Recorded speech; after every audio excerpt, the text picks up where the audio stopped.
দর্শক এই যে এখানে দেখেন যশোরের বিখ্যাত একটা মিষ্টি জামতলা।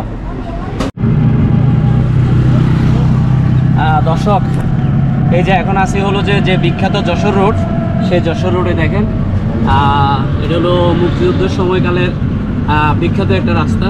ইব্রাহিম মামা এই যে এখানে তো এটা কি ইন্ডিয়া না? এই যে এই তো সামনে আপনার তার কাটার বেড়া আছে, এটা সামনে পাশে ইন্ডিয়া। আমরা আছি দাঁড়ায় আছি এই 1 কিলোরও কম আছে আর কি বাংলাদেশের ভিতরে। আচ্ছা আচ্ছা, এই তার মানে এটা হলো যে এই যে তার কাটাগুলো দেখা যাচ্ছে, এটা হলো ইন্ডিয়া তার কাটা।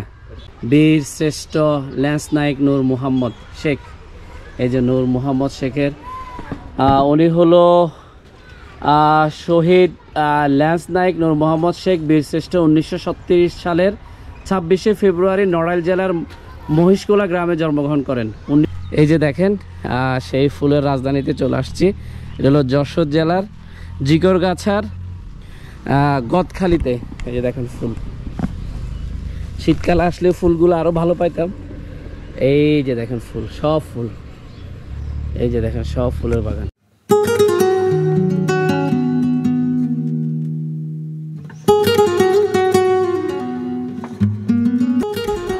দর্শক যশোর ভ্রমণের আরেকটা নতুন পর্ব নিয়ে হাজির হয়ে গেলাম। গত পর্বে আমরা যশোরের পৌর গেটে শেষ করছিলাম। এখান থেকে আমরা আরো যশোরের অনেকগুলো দর্শনীয় স্থান ঘুরে দেখি। সেই জায়গাগুলো হলো যে আজকে আপনাদেরকে দেখাবো। আশা করি ভিডিওটি আপনাদের অনেক বেশি ভালো লাগবে। তো বেশি কথা না বলে চলেন ভিডিওটি শুরু করা যাক। আর আপনি যদি আমার চ্যানেলে নতুন হয়ে থাকেন তাহলে প্লিজ আমার চ্যানেলটি সাবস্ক্রাইব করেন আর আমার ভিডিওটি লাইক কমেন্ট এবং শেয়ার করেন। চলেন ভিডিওটি শুরু করি। দর্শক এই যে এখন আসি হলো যে বিখ্যাত যশোর রোড, সেই যশোর রোডে দেখেন এটা হলো মুক্তিযুদ্ধের সময়কালের বিখ্যাত একটা রাস্তা। চলেন। বিখ্যাত যশোর রোড কালীগঞ্জের নলডাকার জমিদার কালী পোদ্দার ঐতিহাসিক যশোর রোড নির্মাণ করেন। বিভিন্ন ঐতিহাসিক সূত্র মতে জমিদার কালী পোদ্দারের মা যশোদা দেবী সড়ক পথে গঙ্গা স্নানের ব্রত নেন। এমত অবস্থায় জমিদার তার মায়ের ইচ্ছা পূরণের উদ্দেশ্যে যশোরের কালীগঞ্জ থেকে বর্তমান ভারতের কলকাতার গঙ্গা তীরের কালীঘাট পর্যন্ত সড়ক পথ নির্মাণ করেন। কিন্তু রাস্তার নির্মাণ কাজ সমাপ্ত হলেও রাজমাতা যশোদা দেবীর প্রখর রোদ ভ্রমণের অস্বীকৃতি জানান। পরবর্তীতে যশোদা দেবীর পরামর্শক্রমে সড়কের দুই পাশে রেন্ট্রি করই গাছ রোপণ করা হয়। রাজমাতা যশোদা দেবীর নামানুসারে রাস্তাটিকে যশোর রোড নামকরণ করা হয়। শতবর্ষী সেই সব গাছ আজও যশোর রোডের শোভা বর্ধন করে আসছে। 1971 সালে মুক্তিযুদ্ধের সময় শত শত শরণার্থী এই যশোর রোডের দুই পাশে আশ্রয় নেন। শরণার্থীদের দুঃখ দুর্দশা দেখে মার্কিন কবি Allen Ginsberg September on Jessore road নামে একটি বিখ্যাত কবিতা লেখেন। পরবর্তীতে ভারতীয় গায়িকা মৌসুমী ভৌমিক এই কবিতার বঙ্গানুবাদ করে গান রচনা করেন। তো সেই বিখ্যাত যশোর রোডের উপর দিয়ে যাচ্ছিলাম আর ফিলিংসটা এত বেশি ইমোশনাল হয়ে যাচ্ছিলাম, সেই মনে হচ্ছে সেই যুদ্ধের স্মৃতিতে চলে যাচ্ছি।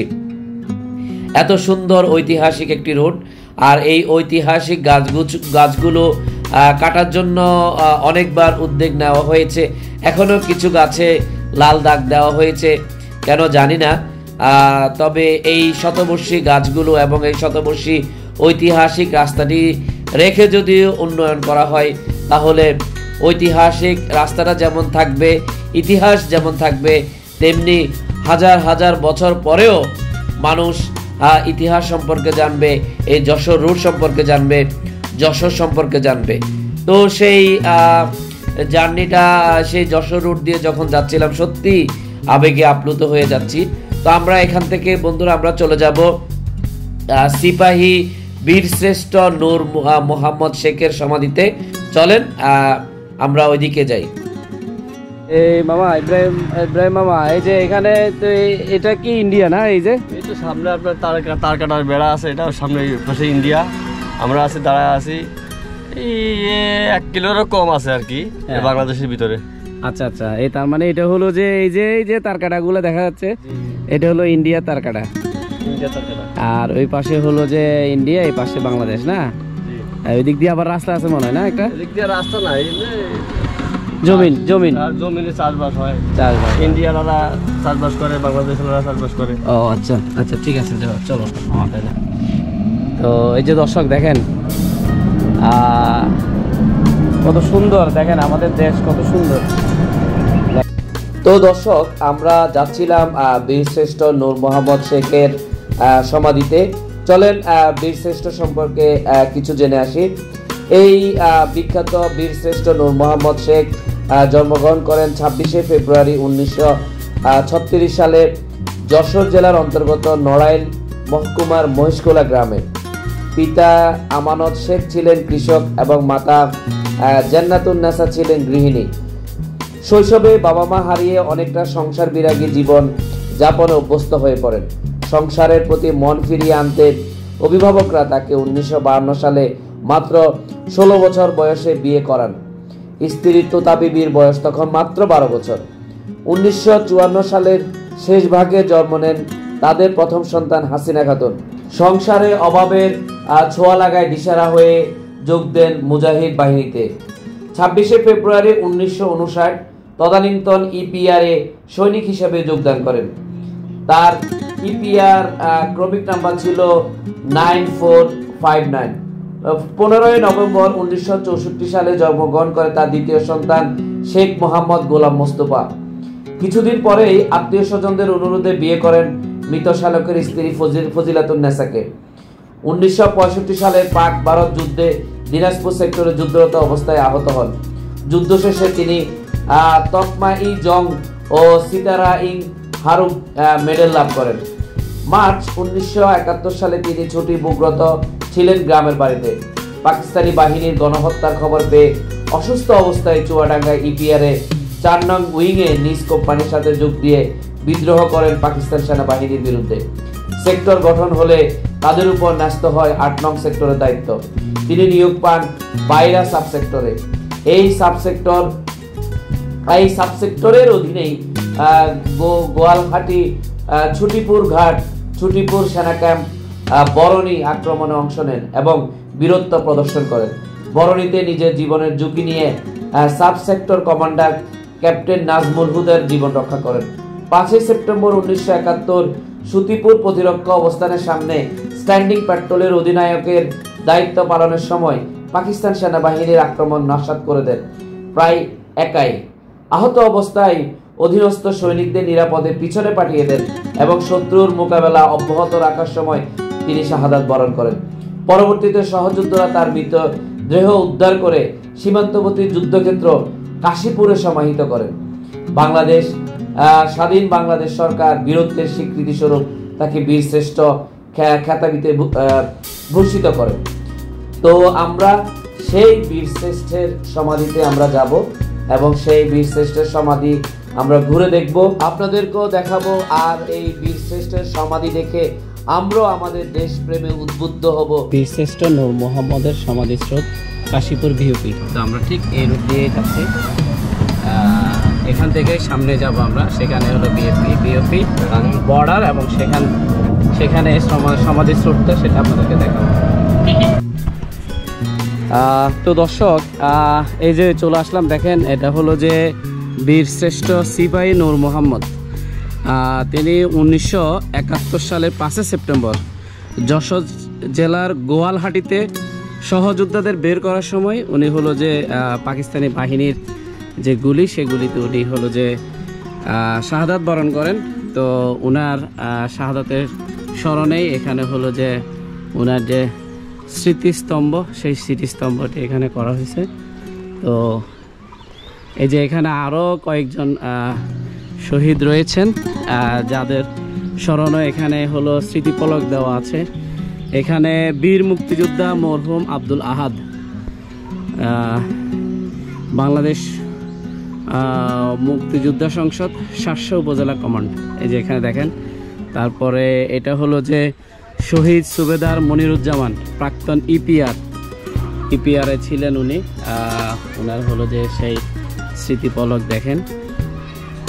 তারপরে এখানে আছে দেখেন এই যে বীর শ্রেষ্ঠ ল্যান্স নায়ক নূর মোহাম্মদ শেখ, এই যে নূর মোহাম্মদ শেখের উনি হলো শহীদ ল্যান্স নায়ক নূর মোহাম্মদ শেখ বীরশ্রেষ্ঠ 1937 সালের 26শে ফেব্রুয়ারি নড়াইল জেলার মহিষকোলা গ্রামে জন্মগ্রহণ করেন। 1959 সালে তৎকালীন ইপিআরে ভর্তি হন এবং 1970 সালে 4 রাইফেল ব্যাটালিয়নে বদলি হয়ে আসেন। কাশীপুর বিওপিতে কর্মরত থাকাকালীন 1971 সালের 5 সেপ্টেম্বর তারিখে নিয়মিত টহলের সময় গোয়ালহাটি নামক স্থানে পাক হানাদার বাহিনীর সাথে এক রক্তক্ষয়ী যুদ্ধে জড়িয়ে পড়েন। শত্রুর মোটর শেলের আঘাতে গুরুতর আঘাতপ্রাপ্ত হলে তিনি সিপাহী মোস্তফা কামাল বীর প্রতীকের হাতে নেতৃত্ব তুলে দিয়ে নিজে একটি ঝোপের আড়ালে আশ্রয় নেন। হানাদার বাহিনী আহত এই বীর সেনানীকে ব্যানোয়ার দিয়ে খুঁচিয়ে খুঁচিয়ে তার সমস্ত দেহ ক্ষতবিক্ষত করেন এবং 2টি চোখ উপড়ে ফেলেন। অসাধারণ শৌর্যবীর্য ও কর্তব্যনিষ্ঠা, দেশপ্রেম ও সহযোদ্ধাদের প্রতি দায়িত্ববোধের কারণে বাংলাদেশ সরকার তাকে সর্বোচ্চ রাষ্ট্রীয় খেতাব বীর শ্রেষ্ঠ খেতাবিতে ভূপায়িত করেন। তো এই যে দেখেন, এটা হলো মরহুম আতর আলী, তদানীন্তন গণপরিষদ সদস্য। তারপরে এইটা হলো শহীদ বাহাদুর আলী, উনি হলো শহীদ সিপাহী আব্দুল সাত্তার বীর বিক্রম প্রাক্তন ইপিআর। আর এই পাশে আছেন শহীদ সিপাহী এনামুল হক বীর প্রতীক প্রাক্তন ইপিআর। তো এখানে 7 জন মুক্তিযুদ্ধের সময়কার 7 জন বীরের যেই বীরত্ব গাথা নিয়ে এবং তাদের যে সমাধিস্রোত সেটা এখানে দেওয়া আছে। তো দর্শক, আপনাদেরকে সেই সমাধিস্রোতটা দেখিয়েছি। এখন আমরা চলে যাব যশোরের বিখ্যাত ফুলের রাজধানী খ্যাত সেই গদখালি। সেটা যাওয়ার জন্য আমাদেরকে আবার চলে যেতে হবে সেই বিখ্যাত যশোর রোড। যশোর রোড থেকে গদখালি বাজার হয়ে আমরা সেই গদখালি ফুলের রাজধানীতে যাব। তো চলেন আপনাদেরকে হলো যে গদখালি ফুলের রাজধানীটা একটু ঘুরায় নিয়ে আসি এবং হলো যে সেটা দেখাই যে কত সুন্দর একটা জায়গা। তো দর্শক, এই যে আমরা হলো যে আবার চলে আসলাম সেই বিখ্যাত যশোর রোড। যশোর রোডটা বরাবরই আমাকে খুবই মুগ্ধ করেছে এই যশোর ভ্রমণে। আপনারাও যদি যশোর ভ্রমণে আসেন তাহলে অবশ্যই আমার রিকোয়েস্ট থাকবে আপনারা বেনাফুল দেখে দেন, তারপরে হলো যশোর রোডটা খুব সুন্দর করে এনজয় করবেন। খুবই সুন্দর এবং প্রাকৃতিক মনোরম একটা রাস্তা। আমার বাংলাদেশে অনেকগুলো জেলায় যাওয়ার সুযোগ হয়েছে, বাট এই এত সুন্দর একটা রাস্তা, এত ঐতিহাসিক এবং যেটাতে হলো যে অনেক বাংলাদেশের ইতিহাস জড়িত এরকম একটা রাস্তা আসলে খুবই কম দেখেছি আমি। তো সেই রাস্তাটা আমাকে মুগ্ধ করেছে। আমি সেই যশোর রোডের হয়ে সোজা সামনে চলে যাচ্ছি গদখালি বাজার। গদখালি বাজার থেকে আমরা হলো যে হাতের ডান পাশে ঢুকবো সেই বিখ্যাত ফুলের রাজধানী খ্যাত, যেখানে হলো যে সারা বাংলাদেশ থেকে সারা বাংলাদেশের ফুল যায় সেই যশোরের এই গদখালি থেকে, যেখানে হলো প্রায় 90টা গ্রামে হলো যে ফুলের চাষ করা হয়। প্রায় 4000 একর হলো যে জমিতে হলো যে ফুলের চাষ করা হয় এবং বিভিন্ন জাতের ফুল এখানে চাষ করা হয়। তো সেই গদখালিতে আমরা যাচ্ছি এবং সেটা আপনাদেরকে দেখাবো। চলেন আমাদেরকে হলো যে আপনাদেরকে গদখালিটা দেখাই নিয়ে আসি।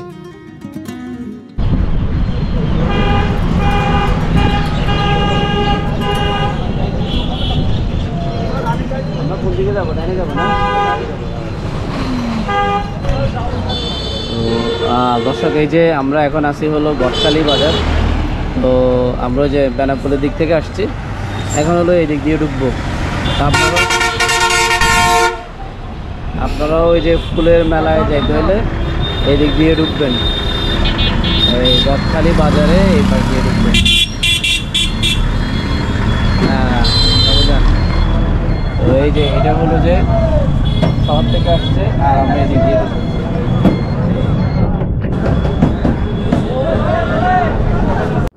তো দর্শক, গদখালি বাংলাদেশের ফুলের রাজধানী হিসাবে পরিচিত। যশোর জেলা শহর থেকে বেনাফুলের দিকে 18 কিলোমিটার আসলেই হলো যে গদখালি বাজার।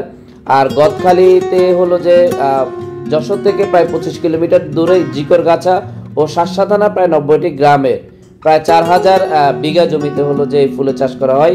জিকরগাছা ও শাসা থানার গ্রামগুলো রাস্তার দুই পাশে আপনি দিগন্ত বিস্তৃত লাল, নীল, হলুদ, বেগুনি, সাদা রঙের ফুলের সমারোহ এখানে দেখতে পাবেন, যেটা আপনাকে খুবই মুগ্ধ করবে। এছাড়া ফুলের সুঘ্রাণ, মৌমাছির গুঞ্জন আর রঙিন প্রজাপতির ডানায় ভর করে এখানে আপনি হলো যে নিজেকে হারিয়ে ফেলবেন। তো শীতকালটাই হলো যে এই জায়গাটার জন্য খুবই উপযুক্ত একটা জায়গা। দিগন্ত জোড়া জমিতে চাষ করা হয় রজনীগন্ধা, গোলাপ, গ্লাডিওলাস আর গাঁদা ফুল। সেখানে ফুল সংগ্রহ করে গরুর গাড়িতে গদখালি বাজার নিয়ে আসা হয়। গদখালি থেকে ঢাকা সহ বিভিন্ন প্রান্তে পৌঁছে যায় এই সুন্দর ফুলগুলো। গদখালি যাওয়ার সবচেয়ে ভালো সময় হলো জানুয়ারি এবং ফেব্রুয়ারি মাস। এখানে প্রায় সারা বছরই বাহারি রকমের ফুল থাকে। তো আমরা হলো যে এরকম একটা জায়গায় চলে আসছি। এখানে হলো যে আপনাদেরকে হলো একটা ফুলের বাগান হলো যে দেখাবো। এখন একটু ফুল কম আছে, চলেন সেটা আপনাদেরকে একটু দেখাই নিয়ে আসি। তো দর্শক এই যে ব্যাগগুলো দেখিয়ে দর্শক, তো দেখেন এই যে আমরা চলে আসছি হলো যে গদখালি ফুলের বাগান। দেখেন এখানে শত শত 4000 একর হলো যে এখানে ফুলের বাগান। এটাকে ফুলের রাজধানীও বলা হয়। তো এই যে দেখেন সেই ফুলের রাজধানীতে চলে আসছি। এটা হলো যশোর জেলার জিকরগাছার গদখালিতে। এই যে দেখেন ফুল, শীতকালে আসলে ফুলগুলো আরো ভালো পাইতাম। এই যে দেখেন ফুল, সব ফুল, এই যে দেখেন সব ফুলের বাগান।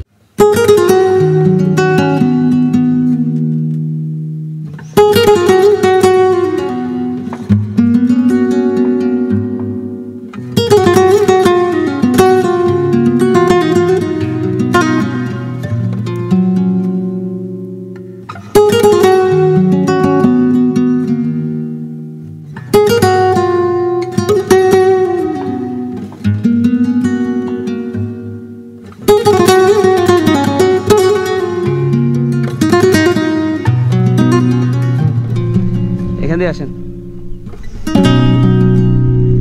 দর্শক, এই যে দেখেন কি পরিমাণ ফুল। দেখেন এই যে এগুলো সব গোলাপ, সব গোলাপ। এই দেখেন দর্শক, গোলাপের বাগানে আছি, গোলাপের বাগানে। এটা হলো প্রায় 90টা গ্রামে হলো যে গোলাপের, গোলাপ না শুধু বিভিন্ন জাতের ফুলের চাষ হয়। তো এখন আমরা আছি এই যে একটা গোলাপ বাগানে। এই সুপাই এদিক দিয়ে আসেন, এদিক দিয়ে আসেন।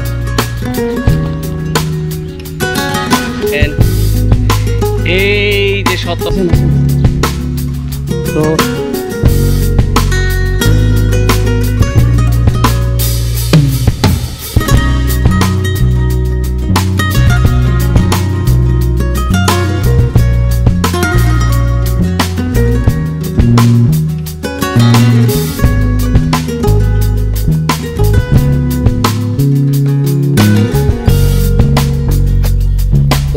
এই যে দেখেন আসি হলো যে যশোর জেলার জিকরগাছার যে গদখালি, সেই গদখালিতে সেই ফুলের মেলা দেখেন, কাটা লাগিয়ে যাচ্ছে। সেই ফুলের একটা ফুলের রাজধানী।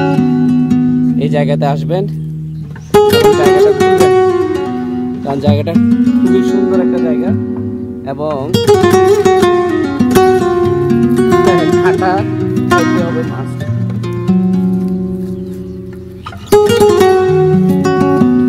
তো জায়গায় আসছি।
তো দর্শক, আমরা বাংলাদেশের ফুলের রাজধানী খ্যাত সেই গদখালি থেকে আমরা আবার চলে যাচ্ছি হলো জিকরগাছা হয়ে যশোর পালবাড়ি যাব। আমরা সেখানে আমরা আমাদের একজন রিলেটিভ রয়েছে, ওনার বাসায় যাব, দুপুরে খাওয়া দাওয়া করবো, দেন এরপরে হলো যে বিকালবেলাটা ঘুরবো।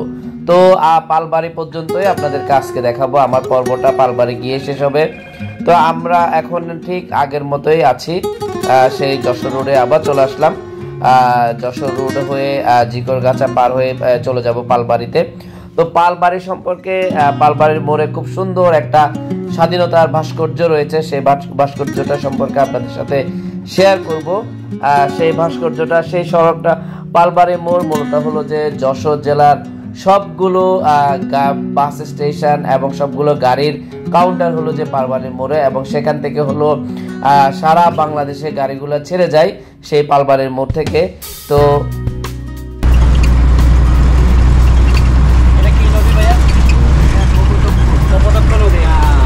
মাইকেল মধুসূদন দত্তের বাড়িতে কপোতাক্ষ নদের পাশে। এটা কি বাজার? এটা কি? এটা হলো জিকরগাছা বাজার।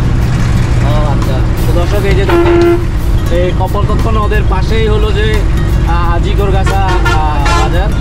তো এটা হলো মাইকেল মধুসূদন দত্তের, ওই যে ওনার বাড়িটাও কিন্তু কপোতাক্ষ নদের পাশে। তো এই যে সেই জিকরগাছা বাজারে আছে দেখেন।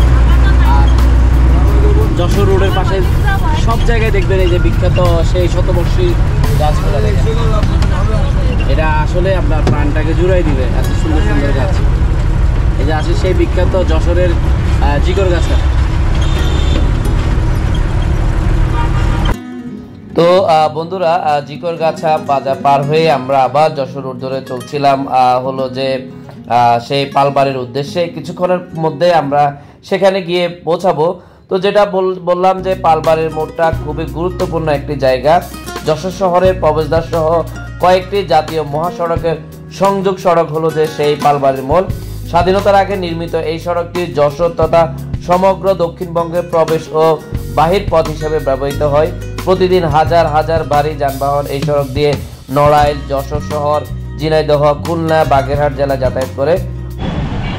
দর্শক, এই যে চলে আসলাম হলো, এটা হলো পালবাড়ির মোড় বলে। এটা হলো এখান থেকে, এটা যশোর শহরের একটু আগে বেনাপোলের দিকে হাতে বাম পাশে পালবাড়ির মোড়। এখানে একটা মুক্তিযুদ্ধের খুব সুন্দর একটা ভাস্কর্য রয়েছে। তো জায়গাটাও খুব সুন্দর, একটা বটবৃক্ষ আছে, খুবই সুন্দর একটা জায়গা। এদিক থেকে আপনি সোজা গেলে দেখবেন এখানে নোয়াপাড়া, বেনাপোল, খুলনা, সাতক্ষীরা, কলকাতা সবগুলো স্পট কভার করবে। এই যে এদিকে নোয়াপাড়া, বেনাপোল, খুলনা, সাতক্ষীরা, কলকাতা সবগুলো হলো এই রাস্তাটা। তো এই যে পালবাড়ির মোড়ে আসছি। তো এখানে হলো যে আমাদের একজন ফ্রেন্ড আছে, ফ্রেন্ডের সাথে দেখা করব। এখানে এই জায়গাটাতে দুপুরে খাওয়া দাওয়া করবো, দেন তারপরে হলো যে আবার ব্যাক করব। দর্শক, এই যে এখানে দেখেন যশোরের বিখ্যাত একটা মিষ্টি জামতলা, এরকম একটা পলিথিন কিছু একটু দেখেন তো, নেন। জিজ্ঞাসা করেন মিষ্টি বেশি খায় কিনা, নাহলে অন্য আইটেম নেন। দর্শক এই যে দেখেন এটা হলো যে জামতলা মিষ্টি, ফেমাস একটা মিষ্টি। এখানে কয় পিস থাকে ভাইয়া? 10 পিস থাকে। কত দাম এটার? 130 টাকা। 130 টাকা হলো 10 পিস। এখানে এটা যশোরে হলো এই জিনিসটা হলো এরকম পিস হিসাবে বিক্রি করে মিষ্টি। আমরা সাধারণত জানি যে কেজি হিসাবে, তো কেজি হিসাবে মিষ্টি বিক্রি করে, বাট এই জায়গায় এটা হলো যে কেজি না, এটা হলো যে আমরা আছে সাদিক মিষ্টান্ন ভান্ডার। তো এই যে দেখেন এটা হলো আপনার পিস হিসাবে 10 পিস 130 টাকা।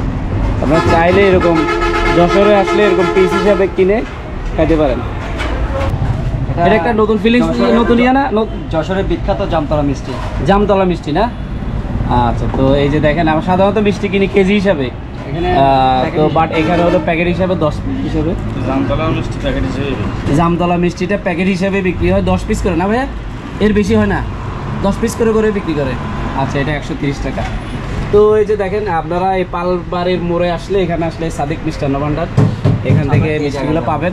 যশোরে সব জায়গায় পাবেন, বাট এই জায়গায় পাবেন। তো এই যে,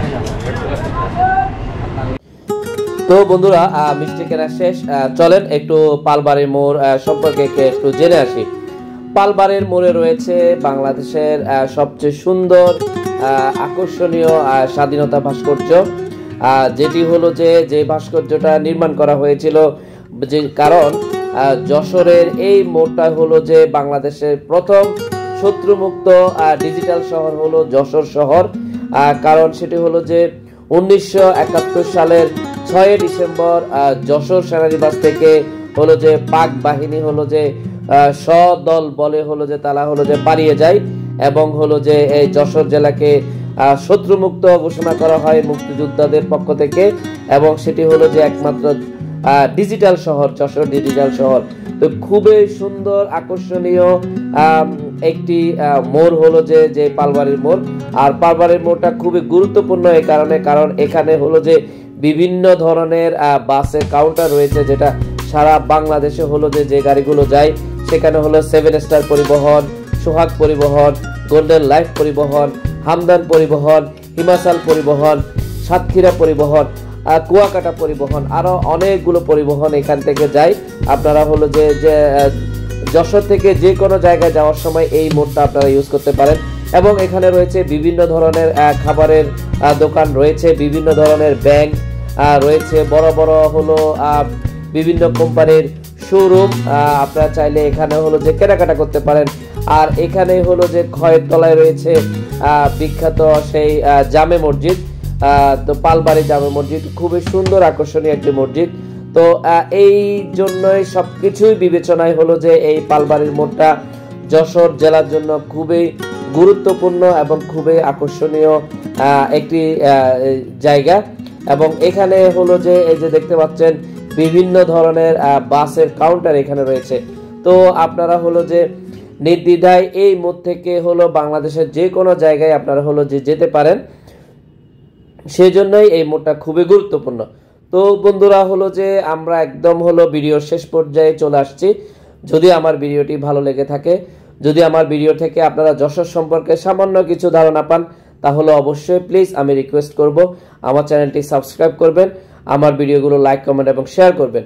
আর যারা যশোরের অধিবাসী, যারা যশোরে থাকেন, তাদেরকে বলছি আপনারা প্লিজ আমার ভিডিওটি শেয়ার করে দেন, কারণ যশোর সম্পর্কে মানুষের যে আইডিয়া, মানুষের যে ধারণা, সেটা আরও চেঞ্জ হবে। যশোর সম্পর্কে মানুষ বুঝতে পারবে, যশোরের ইতিহাস ঐতিহ্য সম্পর্কে মানুষ জানতে পারবে।